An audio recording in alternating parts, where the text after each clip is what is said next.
வணக்கம். ஜேகே செய்திகளின் மதிய நேர பிரதான செய்திகள். முதலில் தலைப்புச் செய்திகள். யாழ்ப்பாணத்தில் விடுதி என்ற பெயரில் இயங்கி வந்த கோல்கர்ல்ஸ் மையம் போலீசாரினால் முற்றுகை. வெளிநாட்டில் இருந்து நாடு கடத்தப்பட்ட இலங்கையர் விமான நிலையத்தில் கைது. 15 வயதான தனது சொந்த தங்கையை கர்ப்பமாக்கிய மூத்த சகோதரன் தொடர்பில் தகவல். தமிழீழ விடுதலை புலிகளுக்கு எதிராக போராடிய இலங்கை இராணுவம் பிளவுபட்டுள்ளதாக விசனம். ரஷ்யாவின் பிரதி பாதுகாப்பு அமைச்சர் சிறைப்பிடிப்பு. மொனராகலையில் 15 வயதான பாடசாலை மாணவியை பாலியல் துஷ்பிரயோகம் செய்து கர்ப்பமாக்கிய மூத்த சகோதரனை கைது செய்வதற்கான விசாரணைகளை முன்னெடுத்துள்ளதாக வெள்ளவாய போலீசார் தெரிவித்துள்ளனர். குறித்த சிறுமி வயிற்று வலிக்காக வெள்ளவாய ஆதார வைத்தியசாலைக்கு தாயுடன் சென்றபோது அவர் கர்ப்பமாக இருப்பது கண்டறியப்பட்டது. தொடர்ந்து சிறுமியிடம் மேற்கொண்ட விசாரணைகளின் போது 2019 ஆண்டு முதல் 2024 ஆண்டு வரை மூத்த சகோதரரால் அவர் பலமுறை வன்புணர்வு செய்யப்பட்டமை கண்டறியப்பட்டுள்ளது. இதன்படி சிறுமியிடம் நடத்தப்பட்ட தொடர் விசாரணையின் போது நள்ளிரவு 12 மணிக்கு பின்னர் வீட்டில் உள்ளவர்கள் தூங்கச் சென்றதும் தனது மூத்த சகோதரர் தனது அறைக்கு வந்து பலமுறை பாலியல் துஷ்பிரயோகம் செய்ததாக பாதிக்கப்பட்ட சிறுமி வாக்குமூலம் அளித்துள்ளார். அத்துடன் தந்தை மற்றும் தம்பியும் தன்னை பாலியல் துஷ்பிரயோகம் செய்ததாக சிறுமி அறிவித்துள்ளார். இறுதியாக ஜனவரி 12 மற்றும் ஏப்ரல் 19 மூத்த சகோதரர் தன்னை பாலியல் துஷ்பிரயோகம் செய்ததாகவும் சிறுமி வெள்ளவாய போலீசாரிடம் தெரிவித்துள்ளமை குறிப்பிடத்தக்கது. யாழ்ப்பாணத்தில் நீண்ட காலமாக தங்கும் விடுதி என்ற பெயரில் இயங்கி வந்த தகாத விடுதியொன்று போலீசாரால் முற்றுகையிடப்பட்டுள்ளது. இதன்போது அங்கிருந்த அழகிகளும் கைது செய்யப்பட்டதாக போலீசார் தெரிவித்துள்ளனர். சுண்டுக்குழி மகளிர் பாடசாலைக்கு அண்மையில் தங்கும் விடுதி என்ற பெயரில் இயங்கி வந்த விடுதியொன்றே இவ்வாறு போலீசாரால் சுற்றி வளைக்கப்பட்டுள்ளது. இதன்போது பாலியல் தொழிலில் ஈடுபட்டதாக சந்தேகிக்கப்படும் 4 அழகிகளும் விடுதி உரிமையாளரும் கைது செய்யப்பட்டுள்ளார். தொலைபேசி இலக்கங்கள் ஊடாக விடுதியில் அழகிகள் ஒப்பந்தம் செய்து பலரும் அங்கு சென்று வந்துள்ளதாக போலீசார் தெரிவித்துள்ளனர். நாட்டுக்கு வந்த இலங்கையர் ஒருவர் கட்டுநாயக்க விமான நிலையத்தில் வைத்து கைது செய்யப்பட்டுள்ளார். கடந்த ஆண்டு இலங்கைக்கும் மலேசியாவிற்கும் இடையில் சிறுவர் கடத்தல் கும்பலின் பின்னணியில் இருந்த பிரதான உள்ளூர் உதவியாளர் நேற்று மலேசியாவில் இருந்து நாடு கடத்தப்பட்டார். இதனை அடுத்து நாட்டிற்கு வந்த குறித்த இலங்கையர் கைது செய்யப்பட்டுள்ளார். நாட்டிற்கு வந்த சந்தேக நபர் கட்டுநாயக்க விமான நிலையத்தின் குடிவரவு மற்றும் குடியகழ்வு திணைக்களத்தினரால் கைது செய்யப்பட்டுள்ளார். கடந்த திங்கட்கிழமை 14 வயதான சிறுவனை அவரது தந்தையுடன் மலேசியாவிற்கு அழைத்துச் சென்ற போது குறித்த நபர் அந்நாட்டில் வைத்து கைது செய்யப்பட்டிருந்தார். இதேவேளை கைது செய்யப்பட்டவர் நீண்ட காலமாக இரகசியமாக கண்காணிக்கப்பட்டு வந்த நிலையில் விமான நிலையத்தில் வைத்து கைது செய்யப்பட்டதாகவும் போலீசார் தெரிவித்துள்ளனர். வவுனியா பல்கலைக்கழக பெண்கள் விடுதியில் நபரொருவர் உள்ளாடையுடன் நுழைந்த நிலையில் ஒருவர் உயிரிழந்துள்ளார். பம்பை மடுவில் அமைந்துள்ள வவுனியா பல்கலைக்கழகத்தின் பெண்கள் விடுதியில் இரவு வேளையில் மர்ம நபர் ஒருவர் உள்ளாடையுடன் நுழைந்துள்ளார். இதனால் அங்கிருந்த மாணவி ஒருவர் அச்சமடைந்த நிலையில் கூக்குரலிட்டார். இதனை அடுத்து பாதிக்கப்பட்ட மாணவி தாயாருக்கு தொலைபேசியூடாக இவ்விடயத்தினை தெரிவித்துள்ளார். ஏற்கனவே இருதய நோயினால் பாதிக்கப்பட்ட மாணவியின் தாயார் இச்சம்பவத்தினால் மனமுடைந்து உயிரிழந்துள்ளதாக தெரிவிக்கப்பட்டுள்ளது. இந்த சம்பவத்தை அடுத்து மாணவிகள் அனைவரும் விடுதியில் இருந்து முற்றாக வெளியேறியுள்ளமையுடன் இந்த அநீதிக்கு எதிரான நீதியினை கோரியுள்ளதாகவும் பல்கலைக்கழக மாணவர் விடுதியில் பாதுகாப்பு உத்தியோகத்தர்கள் ஏன் உள்ளார்கள் என்ற கேள்வியினை எழுப்பியுள்ளதாகவும் தெரிவிக்கப்பட்டுள்ளது. இதேவேளை உள்ளாடையுடன் நுழைந்த நபர் தொடர்பாக கண்காணிப்பு கேமராக்களின் உதவியுடன் விசாரணைகள் முன்னெடுக்கப்பட்டுள்ளன.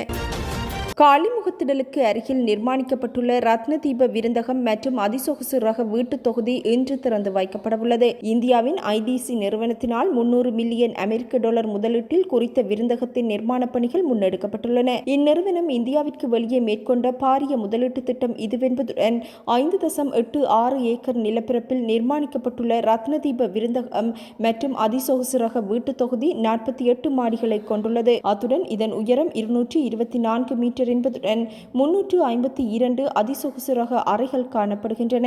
2 கட்டடங்களுக்கிடையில் 55 மீட்டர் நீளமான ஸ்கை பிரிட்ஜ் எனப்படும் பாலம் ஒன்றினால் இணைக்கப்பட்டுள்ளமையும் தனிச்சிறப்பாகும். விடுதலை புலிகளுக்கு எதிராக ஒன்றாக போராடிய இலங்கை இராணுவம் உக்ரைன் ரஷ்யா போரில் 2 தரப்பாக பிளவுபட்டு போரிடுவதாக நாடாளுமன்ற உறுப்பினர் தயாஸ்ரீ ஜெயசேகர தெரிவித்துள்ளார். நாடாளுமன்றில் நேற்று உரையாற்றும் போதே அவர் இதனை குறிப்பிட்டார். இலங்கை இராணுவத்தில் இருந்து ஓய்வு பெற்றவர்கள் மோசடியான முறையில் உக்ரைன் மற்றும் ரஷ்யாவிற்கு அழைத்துச் செல்லப்படுகின்றனர். முகாம் உதவியாளர்களாக அழைத்துச் செல்லப்பட்டு ரஷ்ய உக்ரைனிய போரில் கூலிப்படைகளாக இவர்கள் தள்ளப்படுகின்றனர். இதில் பல இலங்கையர்கள் கொல்லப்பட்டுள்ளனர். இலங்கை இராணுவத்தின் சிறந்த வீரர்களாக இருந்த பலர் உக்ரைன் ரஷ்ய போரில் கூலிப்படைகளாக செயற்படுகின்றனர். இலங்கை இராணுவம் இன்று 2 தரப்புகளாக பிளவுபட்டுள்ளது. ஓய்வு பெற்ற இராணுவ வீரர்களுக்கு சரியான வருமானம் இல்லாமையே இதற்கு காரணமாகும். ஏனெனில் இன்று உக்ரைன் ரஷ்ய போரில் இலங்கை இராணுவத்தின் ஓய்வு பெற்ற வீரர்கள் 2 தரப்பிலும் பிரிந்து 2 தரப்பிலும் இருந்து சண்டையிடுகின்றனர். விடுதலை புலிகளுக்கு எதிராக ஒன்றாக போராடிய போதிலும் இன்று நிலைமை வேறு விதமாக மாறியுள்ளதாகவும் நாடாளுமன்ற உறுப்பினர் தயாஸ்ரீ ஜெயசேகர தனது ஆதங்கத்தை வெளிப்படுத்தியுள்ளார். உரிமம் பெற்ற வெளிநாட்டு வேலைவாய்ப்பு நிறுவனத்தை தவிர வேறு எந்த தரப்பினருக்கும் வெளிநாட்டு வேலைவாய்ப்பிற்கான பணத்தை பெறும் அதிகாரம் இல்லை என அமைச்சர் மனுஷ நாணயக்கார அறிவித்துள்ளார். வேலைவாய்ப்பிற்காக வெளிநாடு செல்ல காத்திருக்கும் இலங்கையர்களுக்கு இது தொடர்பில் எச்சரிக்கை விடுக்கப்பட்டுள்ளது.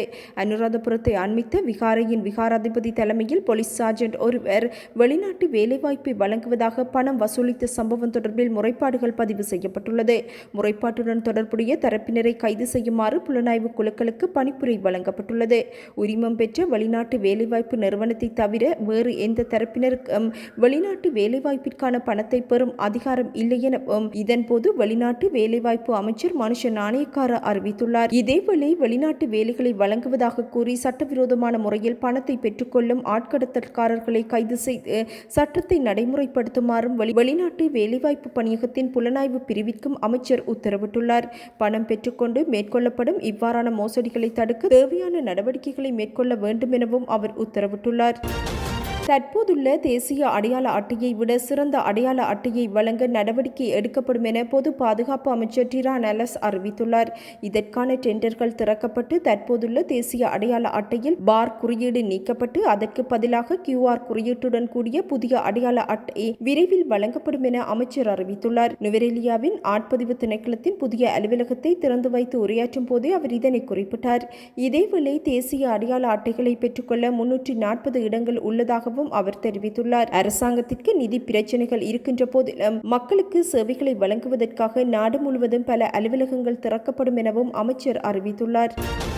விரைவு தொடருந்து மிதி பலகைகளில் சவாரி செய்வது முற்றாக தடை செய்யப்பட்டுள்ளதாக தொடருந்து திணைக்களம் அறிவித்துள்ளது. இதனை மீறும் உள்ளூர் மற்றும் வெளிநாட்டு சுற்றுலா பயணிகளுக்கு ஏற்படும் விபத்துகளுக்கு தாம் பொறுப்பேற்க மாட்டோம் எனவும் ரயில்வே திணைக்களம் அறிவித்துள்ளது. உள்ளூர் மற்றும் வெளிநாட்டு சுற்றுலா பயணிகள் மிதி பலகைகளில் குறிப்பாக மலையக தொடருந்துகளில் சவாரி செய்வதை அவதானித்த பல சம்பவங்கள் பதிவாகியுள்ளதாகவும் திணைக்களத்தின் உயர் அதிகாரியொருவர் குறிப்பிட்டுள்ளார். இப்பிரச்சினைக்கு தீர்வு காணும் வகையில் தொடருந்து திணைக்கள காவலர்கள் மற்றும் இதர அதிகாரிகளுக்கு தொடருந்துகளில் பயணிகள் மிதி பலகைகளில் பயணிப்பதை தடுக்க நடவடிக்கை எடுக்குமாறு அறிவுறுத்தப்பட்டுள்ளது. மிக அண்மைய சம்பவத்தில் ஒஹியா தொடருந்து நிலையத்திற்கு அருகில் கடந்த ஞாயிற்றுக்கிழமை பொடிமெனியே எக்ஸ்பிரஸில் இருந்து வெளிநாட்டு பெண்ணொருவர் தவறி வீழ்ந்தார். ஒரு மாதத்திற்கு முன்பு ஈரானிய சுற்றுலா பயணி ஒருவரும் இதேபோன்று பலத்த காயமடைந்திருந்தமை குறிப்பிடத்தக்கது. யுக்ரைனின் புலனாய்வு நடவடிக்கைகள் காரணமாக ரஷ்யாவின் பிரதி பாதுகாப்பு அமைச்சர் சிறைப்பிடிக்கப்பட்டுள்ளார். அவர் 15 வருடங்களுக்கு சிறை தண்டனையை எதிர்கொள்வதாக யுக்ரைனின் கிவ் போஸ்ட் என்ற இணையதளம் செய்தி வெளியிட்டுள்ளது. மார்ச் மாதத்தில் யுக்ரைனிய பாதுகாப்பு புலனாய்வுத்துறை ரஷ்ய பாதுகாப்பு அமைச்சரின் சொந்த ஆவணங்கள் உட்பட பல ரஷ்ய தகவல்களை கடந்த மார்ச் மாதத்தில் கைப்பற்றியது. எவ்வாறாயினும் இரகசிய தகவல்களின் கசிவு மற்றும் யுக்ரைனிய நடவடிக்கையினால் பெறப்பட்ட தகவல்கள் காரணமாக ரஷ்யாவின் பாதுகாப்பு தரப்பில் பல சிக்கல்கள் காணப்பட்டதாகவும் ரஷ்யா தெரிவித்துள்ளது. இதனிடையே இவ்விடயம் தொடர்பில் ரஷ்யாவின் பிரதி பாதுகாப்பு அமைச்சர் சிறைப்பிடிக்கப்பட்டுள்ளமையும் குறிப்பிடத்தக்கது. இத்துடன் இன்றைய எமது மதிய நேர பிரதான செய்திகள் நிறைவடைகின்றன. எமது அடுத்த பிரதான செய்திகளை இரவு எதிர்பாருங்கள். வணக்கம்.